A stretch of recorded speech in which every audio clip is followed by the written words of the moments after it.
সমর্পণ।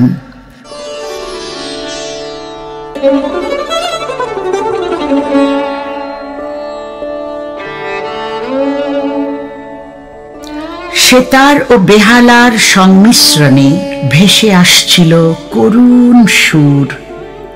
বলেছিলে তুমি, সানাই বাজাবে আমাদের বিয়ের দিনে, নতুন জীবনের সূচনায়। কোনো কোনো শব্দ শুধুমাত্র অক্ষরই থেকে যায় আজীবন। কবিতার পংক্তিমালা মনে হয় না, আবার কোনো কোনো গানের শব্দ মনে হয় সুরে, তালে, অর্থে স্বর্গীয় সুধা।